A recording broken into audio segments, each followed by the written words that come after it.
मां स्थबिर जातक अध्याय 14। एक दिन सुनने में आया कि हमारे स्कूल के मकान मालिक ने नोटिस दिया है, मकान खाली करके जाना होगा। स्कूल के अधिकारियों ने खोज खोज कर सियालदह के पास एक बड़ा बगानबाड़ी बगीचे वाला बंगला स्कूल के लिए तय किया। हमारे घर से वो मकान करीब 1.5 मील दूर रहा होगा। रोज इतनी दूर हम दोनों भाई पैदल चलकर आने जाने लगे। हमें एक साथी भी मिल गया, हमारे घर के पास ही उनका घर था। स्कूल जाते समय उसे घर से साथ लेकर हम 3 मूर्तियां नए रास्ते खोजते हुए आधे घंटे के सफर को 1 घंटे में भटकते घूमते स्कूल पहुंचते थे। हमारे इस नए मित्र का नाम प्रकाश चंद्र था। वे लोग बहुत गरीब थे। उसके पिता कोई छोटा मोटा काम करते थे। किसी के घर के भूतल या ग्राउंड फ्लोर पर 2 कमरे किराए पर लेकर वे बड़ी मुश्किल से दिन गुजारते थे। प्रकाश की 2 बहनें भी थीं जो हमसे काफी बड़ी थीं। बहनों में जो छोटी थी वो मेरे साथ ही पढ़ती थी। इस परिवार के साथ मेरा और अस्थिर का बहुत गहरा लगाव हो गया। प्रकाश की जो दीदी मेरे साथ पढ़ती थी उसका नाम अलका था। उसे सब लोका कहकर पुकारते थे। एक दिन क्लास में मेरे हाथ का धक्का लगकर लोका की एक सुंदर सजावटी स्याही की दवात जमीन पर गिरकर टूट गई। लोका के घर की आर्थिक स्थिति के बारे में मुझे अच्छी तरह पता था। उसकी उतनी सुंदर दवात तोड़ देने के कारण मुझे बहुत दुख होने लगा। बेचारी लोका करुण नजरों से एक बार दवात की ओर और एक बार मेरी ओर देखने लगी। इसी बीच लोका की 2 सहेलियां बहुत गुस्से में आकर मुझ पर धौंस जमाने लगीं और हेडमास्टर से शिकायत करने की धमकी देने लगीं। कुछ देर तक उनकी बातें सुनने के बाद लोका अचानक बोल पड़ी, ठीक किया उसने जो तोड़ दिया। तुम्हारी दवात तो नहीं टूटी, वो मेरा भाई है। लोका के मुंह से ये बात सुनकर वे एकदम चुप हो गईं। कुछ देर बाद लोका फिर बोली, उसने जानबूझकर थोड़े ही तोड़ा है। उस दिन से मैं लोका का ऐसा अनुगत भक्त बन गया कि क्लास के लड़के लड़कियां मजाक उड़ाने लगे। इस घटना के शायद 2 महीने के भीतर ही लोका की मां की हैजा कॉलरा से मृत्यु हो गई। मां के जाते ही उनका घर बिखर गया। कौन खाना बनाए और कौन घर गृहस्थी संभाले। लोका और उसकी दीदी का स्कूल जाना बंद हो गया। कुछ महीने बीतते न बीतते लोका की दीदी की शादी हो गई और वे दूसरे घर चली गई। लोका अकेली रह गई। उस दरिद्र संसार का सारा भार उसके कंधों पर आ पड़ा। हम घर से जल्दी निकल पड़ते थे ताकि रास्ते में घूम सकें। प्रकाश को लेने जाने पर अक्सर देखता कि अभी तक उनके घर चावल का जुगाड़ नहीं हो पाया है, या फिर लोका ने अभी अभी चावल चूल्हे पर चढ़ाया है। इस थोड़े से समय में वो मुझसे स्कूल की सारी बातें पूछा करती थी। वो सहेलियों की चिट्ठियां मुझे देती और उनसे जवाब लाकर मैं फिर लोका को देता था। लोका कहती, मेरे भाग्य में यही लिखा था। 1 साल पहले भी समझ नहीं पाई थी कि इस तरह स्कूल वूल छोड़कर भात पकाते पकाते ही जीवन बीत जाएगा। स्कूल के लिए ऐसा मन व्याकुल होता है कि क्या बताऊं। लोका की उम्र तब 18-19 साल रही होगी। अटूट स्वास्थ्य और लंबा चौड़ा व्यक्तित्व। देखने में लगता था कि 22-23 साल की होगी। जीवन में अचानक आए इस परिवर्तन से वो बेचारी एकदम टूट गई थी। वो कहती, तुम लोग जब स्कूल चले जाते हो तो सारा दिन मेरा कैसे कटता है ये मैं ही जानती हूं। ये कहकर वो रोने लगती थी। मैं, अस्थिर और प्रकाश भी उसके साथ रोने लगते थे। लोका हमारे आंसू पोंछते हुए कहती, जाओ तुम लोग स्कूल जाओ, मेरा दिन किसी तरह कट जाएगा और कितने ही दिन जीऊंगी। सारा दिन लोका का वो आंसुओं भरा चेहरा मेरे मन में चमकता रहता था।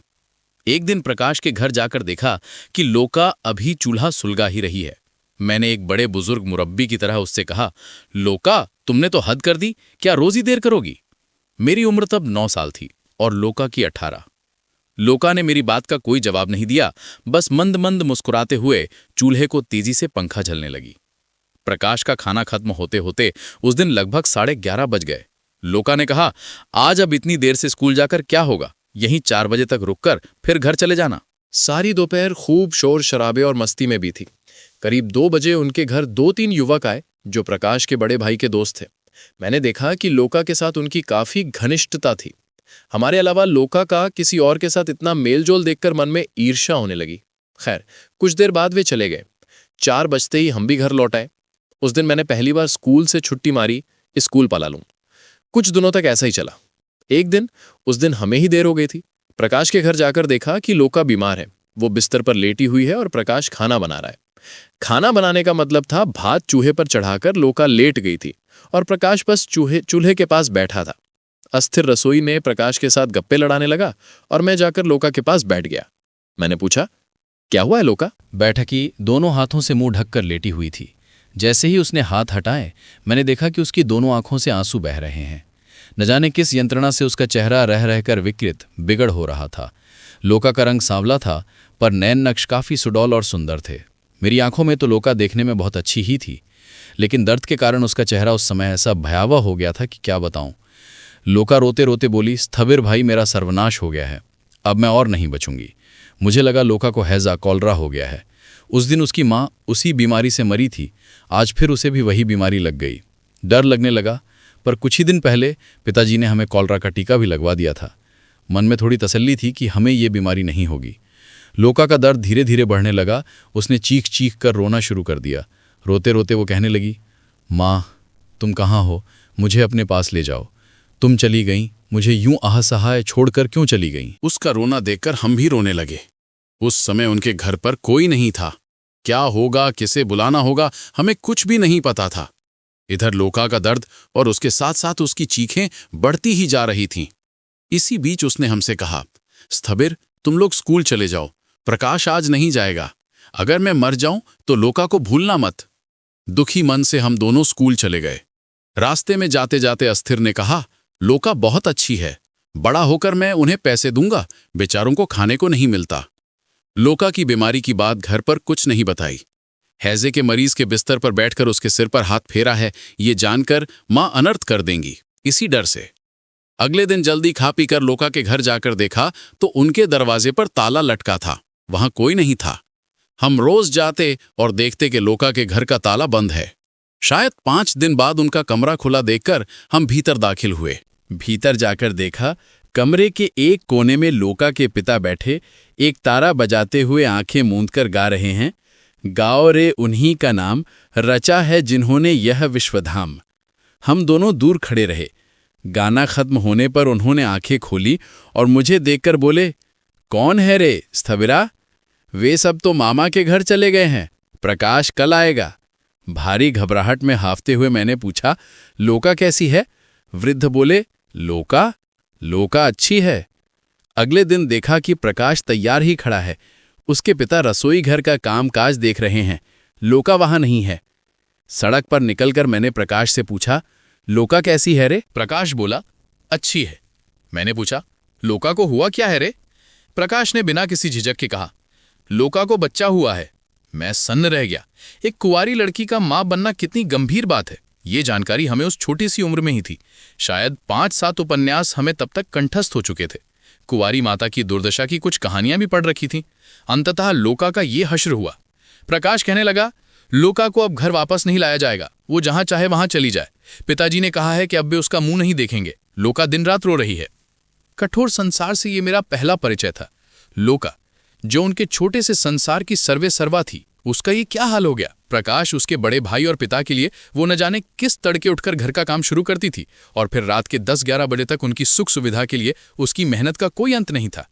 वही लोका ऐसा अपराध कर बैठी कि उसे घर से निकाल दिया जाएगा। कहाँ जाएगी? प्रकाश कहने लगा, पिताजी उसे बच्चे समेत निकाल देंगे। बच्चा लेकर उसे दर दर भीख मांगते फिरना होगा। बच्चा गोद में लिए कई भिखारिनों को उन्होंने सड़कों पर भीख मांगते देखा था। कल्पना में देखने लगा, लोका भी अपने बच्चे को सीने से चिपकाए दाहिना हाथ राहगीरों की ओर बढ़ाकर कातर स्वर में कह रही है, 1 पैसा दे दो बाबा। प्रकाश के चेहरे की ओर मैं और देख ना सका। लोका की वो आखिरी मिन्नत, अगर मैं मर जाऊं तो लोका को भूलना मत, कानों में गूंजने लगी। मैं और सहन ना कर सका, रो पड़ा। मुझे रोता देख अस्थिर और प्रकाश भी रोने लगे। अंततः लोका का यही हश्र हुआ। उसके साथ बैठकर हमने अपनी कल्पना में भविष्य के लिए जो न जाने कितने महल बनाए थे, वे एक ही पल में धूल में मिल गए। सड़क किनारे एक चबूतरे रॉक पर बैठकर हम तीनों फूट फूट कर रोने लगे। कहाँ गया स्कूल, कहाँ गई पढ़ाई, और कहाँ गया पिताजी की मार का डर। हमारे चारों ओर लोग जमा होने लगे। कोई कोई पूछने लगा, बच्चा तुम्हें क्या हुआ है? अंततः वहां से उठकर हम गंगा किनारे जाकर बैठ गए। सारा दिन वहां बैठे बैठे लगभग शाम के समय घर लौटे। माँ ने पूछा, इतनी देर क्यों हुई रे? मैंने कहा, छोटे लाट स्कूल देखने आए थे, इसलिए आज छुट्टी देर से हुई है। उस दिन से लगातार शायद 5-6 दिनों तक हम स्कूल न जाकर सड़कों पर घूमते रहे। कभी कभी घर के मैदान में एकांत में बैठकर लोका और उसके बच्चे के बारे में चर्चा होने लगती। जब लोका को घर से निकाल दिया जाएगा तब उसे कहाँ ले जाकर रखा जाएगा, उसका खर्च कैसे चलेगा, इस बारे में गहन शोध, गंभीर चर्चा चलने लगा। अच्छी तरह याद है, वो दिन रविवार था। कई दिनों तक स्कूल न जाने के कारण मन के भीतर एक भयानक उदासी, निर्वेद छाई हुई थी। कल से नियमित स्कूल जाना होगा, ऐसा संकल्प भी हम दोनों भाइयों ने कर लिया था। उस दिन शाम को कहीं निमंत्रण था। हम दोनों मिलकर बड़े उत्साह से जूते पॉलिश कर रहे थे। तभी अचानक बिना बादल के बिजली कड़की। बादलों की गर्जना की तरह पिताजी ने चिल्लाकर पुकारा, स्थबिर, अस्थिर, जल्दी आओ। पिताजी के पास तक जाने का भी इंतजार नहीं हुआ। वे एक तरह से दौड़कर आए और सबसे पहले मुझे दबोच लिया, जैसे बाघ हिरण को पकड़ता है। उसके बाद आहा, मधु मधु मधु, मार की मिठास। आज भी वो बात स्मृति पटल पर उभरती है तो रोंगटे खड़े हो जाते हैं। शाम के समय जब 10-15 पड़ोसियों ने मुख्य दरवाजा तोड़कर हम दोनों भाइयों को पिताजी के हाथ से छुड़ाया, तब मैं अधमरा हो चुका था और अस्थिर के मुंह से भबक भबक कर खून निकल रहा था। अपने शरीर की पीड़ा में मैं लोका का दर्द लगभग भूल ही गया। लोका के घर पर कई युवकों का आना जाना था। लोका ने उनमें से एक का नाम लिया। पूछताछ जिरह में उस व्यक्ति को यह स्वीकार करना पड़ा कि लोका के साथ उसके संबंध थे। वे व्यक्ति एक भद्र पुरुष की संतान के रूप में जाना जाता था और अविवाहित था। फिर भी वे लोका से विवाह करने को राजी नहीं हुआ। उसके 2-3 भाई ब्रह्म समाज के काफी नामी लोग थे, लेकिन उन्होंने भी अपने भाई पर ऐसा कोई दबाव नहीं डाला जिससे वो लोका से शादी करने को मजबूर हो जाए, बल्कि उन्होंने विरोध ही किया। उस असहाय, मातृहीन और गरीब की संतान कुमारी माँ लोका से कोई भी शादी करने को तैयार नहीं हुआ। ये सब बातें निश्चित रूप से हमें प्रकाश से सुनने को मिलती थी, क्योंकि लोका को एक बार जो वहां से हटाया गया उसे फिर कभी वापस नहीं लाया गया। इस घटना के करीब 10 साल बाद एक बार प्रकाश के मुंह से सुना, किसी ने लोका से विवाह कर लिया है। उसके और भी बच्चे हुए हैं और वे काफी सुख से रह रही है। लोका से हमारी फिर कभी मुलाकात नहीं हुई। जो लोका कभी हमारी इतनी अपनी थी, धीरे धीरे उसकी स्मृति मन से पूरी तरह मिट गई। उस घटना के लगभग 15-16 साल बाद एक बड़े ऑपरेशन के लिए पिताजी को अस्पताल जाना पड़ा था। मैं रोज शाम को पिताजी को देखने जाता था। उस दिन मेरी तबीयत काफी खराब थी। धीरे धीरे अस्पताल की लंबी सीढ़ियां चढ़कर ऊपर पहुंचा और दम लेने के लिए खड़ा हुआ ही था, तभी एक महिला की आवाज सुनकर चौंक उठा। क्यों स्थबिर, कैसा है तू? सिर उठाकर देखा तो लोका सामने खड़ी थी। उसका वो अटूट स्वास्थ्य बुढ़ापे, जरा के कारण बिल्कुल जर्जर हो चुका था। आंखें सूजी हुई थीं, वो एक अजीब सा चेहरा था। फिर भी पहली ही नजर में मैंने उसे पहचान लिया। मुझे चुप देखकर वो बोली, क्यों ले, लोका को भूल गया क्या? लोका को भूलता कैसे? लेकिन ये क्या हाल बना लिया है तूने? लोका ने थोड़ा मुस्कुराकर कहा, आ भीतर आ जा। कमरे के भीतर लोका के बिस्तर के पास एक स्टूल पर जाकर बैठ गया। मैंने पूछा, क्या हुआ है तुझे? लोका बोली, दिल की बीमारी है। डॉक्टर ने कहा है कि किसी भी पल मर सकती हूं। बार बार बच्चे होने के कारण शरीर भीतर से खोखला हो गया है। फिर से एक पेट में है। इसके होते ही मैं मर जाऊंगी। कमरे में और भी 10-15 महिलाएं थीं। कोई बिस्तर पर लेटी थी तो कोई किसी और के साथ बातें कर रही थी। सभी के चेहरे जर्जर थे। सूजी हुई आंखों में एक अलौकिक चमक और मुखमंडल पर एक करुण वैराग्य छाया हुआ था। उनकी शांत उदासीनता के सामने जैसे मृत्यु की जयध्वनि भी स्तब्ध हो गई थी। वो वातावरण असहनीय होते हुए भी किसी पुरुष के लिए वो स्थान किसी तीर्थभूमि जैसा पवित्र था। उनके बारे में पूछने पर लोका ने कहा, वही एक ही बीमारी है, बच्चे होने की बीमारी। कुछ देर चुप रहकर लोका बोली, मैं रोज तुझे देखती हूं, पर बुलाने का अवसर ही नहीं मिल पाता।